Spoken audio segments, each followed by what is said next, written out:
did the World Health Organization recognize ME as a neurological disorder in 1969, 1979 or 1989? Find out after this short break.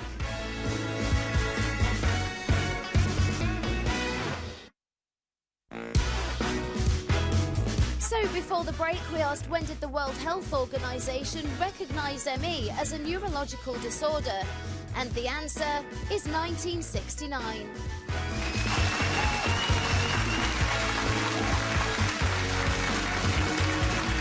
Welcome back to Monday Show with a startled Adam Rickett there. You thought it was much later. That amazes me. Yeah. That does stagger me. It was that long ago. Amanda Lamb's here too, and Erwin Sparks from the Hoosiers. At 11 this morning, we're going to be talking to Channel 5's history woman, Dr. Susanna Lipscomb, and also finding out if TV is guilty of sexing up factual programming, constantly playing up how dangerous, violent, bloody, scary, sexy real life can be. 0207 173 5555. That's the number. Your thoughts on that?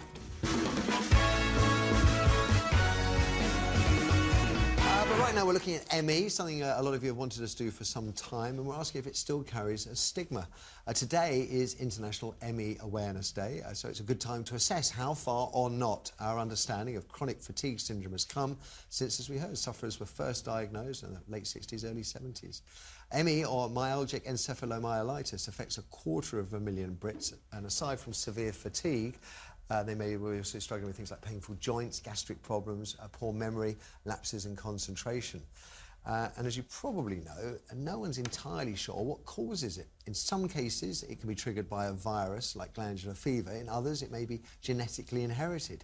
And it's far more likely, statistically at least, to affect women than men. 70% of sufferers are female, although those stats could be skewed by the fact that women are much more likely to seek medical help than men. And what's more, there is no cure. Medication, exercise, talking therapy, they're all recommended by the NHS. But as I said, I'm looking at the stigma, really, of a syndrome that was once dubbed yuppie flu, as people mistakenly linked ME with high achievers burning out. And as a result, many sufferers got abuse, not sympathy. They were dubbed work-shy, malingerers and lazy. And this in spite of the World Health Organization recognising ME, as we just heard, as early as 1969. It's still getting through to the medical fraternity, because many doctors told sufferers it was just all in the mind. And it strikes me that things must have changed more recently, if only because the likes of former Chief Medical Officer Liam Donaldson argued, I think back in 2002, that it was a genuine illness, and 2 years later the Department of Health officially recognised it as a chronic condition on a par with multiple sclerosis and asthma. And yet, and I do find this quite alarming, a study just 3 years back found that 84% of neurologists don't recognise ME as a neurological illness. They may perceive it as some other form of illness, but not neurological. Last week, 16-year-old Holly Buckley, who struggled with ME for the last 3 years, told her the ongoing stigma she faces from medics who simply don't believe her, who can be threatening and unkind, as well as teachers who showed no sympathy. And I know a couple of you on the panel know people with ME. You do, don't you, Owen? Yeah, I have a very close friend who's got that, yeah. So what's their experience been like? Yeah, it's been... what they've found is that because there's no clear diagnosis in terms of any sort of treatment or prescriptive course, because it has to be tailored to the individual, there's just years of where it's quite a grey, unresolved issue of finding anything that works for them, and then attempting to work that alongside having a family and a career. They've found that there's been far more breakthroughs actually in America, where certain pockets of the health industry have really taken it seriously, whereas it just doesn't seem, even by GPs, even as that young girl's letter showed about her treatment at the hands of GPs. We asked her, I mean, Holly's a big fan of the show. We really wanted to get her this morning, but she's actually too ill to travel to the studio. Right. Very debilitating. What about you, Adam? Yeah, I mean, I've got a friend whose young daughter was put in hospital for 6 months and put on antidepressants, because basically his doctor didn't accept that ME existed. And she was 7 or 8 years old, and she was put on antidepressants. And, you know, and it was only actually when she went to go and see when the dad took her along to see, you know, homeopathy, that actually they started seeing that there was an issue there, an underlying issue. And I think, you know, it seems to me, and I'm sure we'll hear, you know, better from your guest, but it seems to me it's very much luck of the draw whether you get a GP or a specialist who is open to the concept. And if you, and I've met other people who've suffered from ME, if you meet them, it's not, you know, it's a genuine illness. Whatever has triggered it, whether it was a virus or whether it was, you know, something else, it's a genuine illness, and it goes on to have so many different side effects like IBS and everything like that. So I think people just need to not even argue the question anymore. It's an illness, and they need to accept it just because you don't understand it. Okay. Well, let's meet. We've got a couple of interesting characters with us this morning. We've got Sonia Chowdhury, who's the Chief Executive of the charity Action for ME, and also Paul Davey, who's been living with ME for, well, an astonishing 25 years. So we'll start with you, if we may, Paul. We're looking at the stigma issue. What was it like when you were first... I mean, how difficult was it to be diagnosed 25 years ago? Sure. My first experience, my GP said to my parents, I sort of then later found out, was she said, we won't mention ME. I think that really reflected, at the time, obviously, she was thinking this might be the diagnosis, this might be the condition, but didn't want to say that, didn't want me to hear that, I think. And 25 years on, I mean, can you summarise as best you can what life with ME for 25 years is like? It's about managing it carefully, like any long-term health condition. Living with it is about managing it, and it's about how you prioritise your time, your energy, different aspects of your life. It has an impact on all areas of my life. I've been very fortunate in that I've got a very supportive partner and family. Do the effects of ME go up and down, or are you on a slow trajectory up back to health? I mean, how does it manifest itself? As you say, kind of up and down. So do you think you're going to have it for life, till the day you die? Perhaps. I don't know. I don't presume so. I think that we all have to manage our health and well-being. Yeah. And we all have to manage different symptoms and fight off infections and deal with stresses and things like that. Perhaps for myself, it takes me a bit longer to recover from, say, an infection, stresses to the system like that. But yes, that's something that I've learned how to manage, and that I expect to continue to need to do so very carefully. OK, and Sonia, I mean, in terms of stigma, I'm going to play devil's advocate here. I know somebody had ME, and they've actually recovered, but at one point they were so seriously ill, I couldn't believe that people would treat it in such a dismissive way. But at the same time, I myself felt a degree of frustration. And he said, come on, get better. You know, that's all you could do. But I did have a genuine frustration. I think that perhaps explains why we used to have, or maybe still have, a stigma. Yeah, absolutely. I have yet to meet a person with ME who doesn't want to get better. Right. We know that there's about 25% of people who are so severely ill they're not able to be here, like you mentioned, Holly, earlier on, and can be ill for many, many years, many decades. And very severely ill. I mean, very, really, very severely really ill. sick. To the point that some people have to be fed, they're not able to get up out of bed, even to sit up in bed. It can be very, very disabling. And that's often hidden. I describe ME as an illness of mystery. You mentioned earlier on that there's still a lot that we don't know. We desperately need medical research and funding for that so we can start to learn more. But actually, where you have mystery, you have myths. And you talked about some of the myths earlier on. As I said, there are so many people that want to get better, that want to be able to re-engage with activities that they used to be able to, but are faced with stigma. Do you think the stigma is as persistent and irritating today as it would have been, say, in the late 80s? Certainly, Action for ME hear quite a lot from people who have a lot of stigma.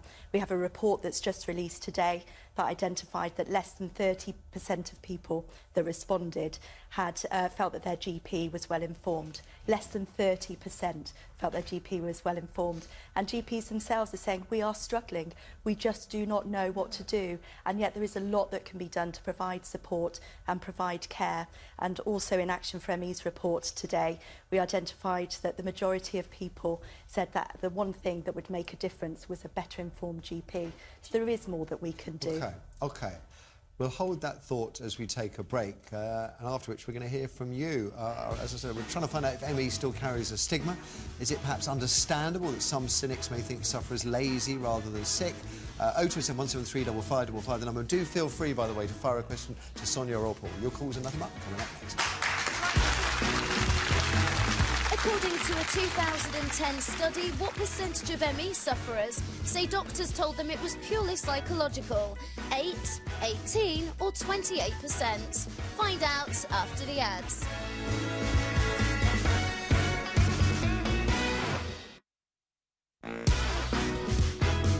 So according to a 2010 study, what percentage of ME sufferers say doctors told them it was purely psychological? The answer is 28%.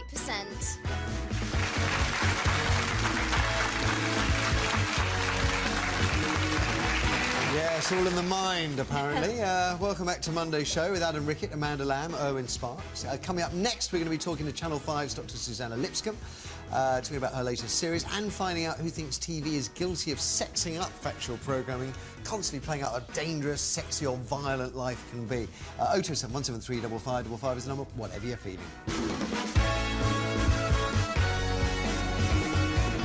But right now it's over to you as we try to find out if Britain's 250,000 ME sufferers are still stigmatised by cynics who think of them as lazy hypochondriacs. Myalgic encephalomyelitis, or chronic fatigue syndrome, has a variety of triggers and no known cure, but sufferers, as indeed one of us guests this morning has alluded to, can endure decades of debilitating symptoms ranging from exhaustion to countless aches and pains. But while senior medics urge doctors to treat what we used to call yuppie flu more seriously, negative, cynical attitudes still clearly persist. So let's cut straight to the phones. What are people saying? We have Catherine first on line 1. Morning, Catherine. Morning, Matthew. Hello, everyone. Are you a sufferer yourself? I had very severe ME back in the late 90s, early noughties, but I've got some real quality of life back now. How did people treat you during that time? Horrendous. I was actually told by one consultant it was a shame I didn't actually have MS because they could do something for me then. It was really awful. I mean, there was very little compassion, very little understanding. But after a couple of years, I actually did manage to get into a specialist unit down in Essex. It's Professor Finley's unit, which was a wonderful, wonderful unit which really put me on the path to recovery. But that's now sadly closed, and it seems a lot of the specialist units have been being closed. So for patients now who are severely affected, there's very little help out there. Sorry, Sonia Chowdhury from Action for ME. I mean, is that true that these specialist units are closing? Yes, we hear regularly, actually, of services that are losing funding. There are a few that are getting an increase in funding, but we know that there are not enough specialist services to meet the need. And if you happen to live in Scotland, there's very, very little there for you. People have to travel. What do you get in a specialist unit? What do you get that you don't get elsewhere? That varies depending on who's involved and who's leading the service, but you get people that understand the illness. That would be what you would hope, and you would get specific treatments and ability to help you with specific symptoms. And as we've heard earlier on, if GPs are unable to diagnose or to help, that actually having somebody that's able to talk to you about the illness, how to manage your illness, and how to have hope for the future, then that can only be a good thing. Okay. Do you think it falls into the same category? I use the word quite loosely as mental illness. My brother has bipolar disorder, and I know he has the same type of that kind of pull yourself together. It's the silent illness. You can't physically see it, so people don't understand it. And he's had his all the government funding has been cut in Richmond, so the place that he used to go to have the cognitive behavioural therapy and gone. Adios. And I wonder whether, because we can't physically see it, you know, you're not in a wheelchair, you haven't lost your hair through chemo, we don't understand it. Maybe. So there is that case of, just pull yourself together, get out of bed, come on, you know. That's the frustrating thing for me. ME is a physical illness. You know, and it goes on to have so many effects. I said it leads on to IBS. Like, if you want to go abroad, you're petrified of having your jabs because you're scared. I just want to know why more women seem to suffer from it than men. Is it a genetic thing? Is it? We don't know. We just don't know, and that's where there's a desperate need for more research, because we do need to understand this illness better, so we know better, know how to support people better. It's very hard. But it's not a mental illness. No. But like with all illnesses, there is a psychological and emotional impact. But there's a stigma attached to both, isn't there? Because you can't physically see it. There's not a limb hanging off, or that you can't physically see it, so therefore you don't understand it. And I think our brains are quite simple in that respect. If we can't physically see what's wrong with you, then why on earth can't you get out of And bed? there's not one course of prescribed treatment. No. either. It's like some people respond very well to diet and diet change. How did but that Catherine doesn't- respond? How did Catherine... Well, let's find out. Catherine, good morning. How have things worked for you then medically? What is this special? Medically, one of your panellists was just saying that there's no physical signs. If you're one of the 25%, as I was very severely affected, I went from 11 stone to 6.5 stone. I was 5'10". I was just a breathing corpse lying in a darkened room because my light sensitivity was so severe. I couldn't walk, I couldn't talk, I couldn't feed myself. Bedpans were just the normal of every day. I was one step away from a catheter. When I was taken into the specialist unit, there was a team there of counsellors, physiotherapists, occupational therapists, neurologists, who really kind of looked at me and went, right, well, the first stage is you sleep 3 hours a day. That's all I slept. The rest of the time I was just lying in pain in the bed. So they corrected my sleep problems. From that point on, I was getting some sleep because it's a fallacy that all ME patients sleep 20 hours a day. We don't. We're wired but tired. Our brains can't switch off. Okay. So they corrected my sleep problems, and from that point on, I started to actually get some energy that my body could start to self-correct. So you paint a very good picture, and I'm getting a better understanding now as to how sort of specialist treatment can work. There is no cure, but we can alleviate one symptom, and in turn that will have a positive impact perhaps on other symptoms and so on. Catherine, I wish you all the best with your journey. Appreciate the call. Let's have another. We have Katie on line 3. Morning, Katie. Morning. Are you a sufferer yourself? I don't have ME. I have a very similar condition called fibromyalgia, which causes fatigue and also up to pain. Okay, and we're talking... I phoned in because it has a very similar stigma and taboo because it's not visible. Right, and it's the stigma that I'm most interested in hearing about. I mean, have you experienced any kind of sort of negative reactions from medics or just ordinary people? Well, there's a lot of health professionals who basically do not believe that these type of illnesses are real. And then also, people, like acquaintances, I'll not say friends because friends understand, but people who see maybe me out one day and they see me with my children, and they don't see that the next day, because I've had to go out, the next day I'm physically incapable of walking because I've pushed myself the previous day. Can you appreciate, no, devil's advocate again, I mean, can you appreciate that for some people there's a degree of frustration that, I take Amanda's point, they may not be able to see any symptoms, it's an intangible illness, and that on some days sufferers appear to be better than others, and there's a sense of, come on, pull yourself together, and maybe that's what ill-informs the general public, is just there's a sense of frustration about it. Yeah, I get that. I mean, I've had that from somebody. Well, put yourself together, as you find yourself curtains. But, I mean, I think for sufferers it's frustrating as well because we have days that are good, we have days that are bad, and then we have the fact that some of these illnesses don't have cure. And then you go to a health professional because you're desperate, you want some help, and then the health professional either doesn't know how to find you help or doesn't believe that this is a condition, and then says, well, go away and deal with it. That's why I don't understand the stigma, because if you have any other illness, you go to your doctor, there's one person you go to for salvation, and they save you. And well, nobody gives them stigma. But when you have ME, you go to your doctor, and everyone's like, sorry, I don't know how to help you. And we stigmatise those people. Well, you can say that. You can look at alcoholism, drug addiction. Mental health gets people throw themselves, well, they're supposed to get treatment, but... But then you look at something like, say, shell shock. Back in the First World War, we used to put people to death. Because we thought they were cowards. And it's only after actually exploring we realised it was a condition. So I think for Joe Public to, stigmatise people because they don't understand it, they shouldn't. They should be, there by the grace of God. Katie, thank you very much. Good luck to you. Let's try another. We have Bianca on line 4. Morning, Bianca. Good morning. You're a sufferer? I certainly am. How long have you struggled with it? A few years, and it's gradually getting worse for me. Okay, and the response from medics?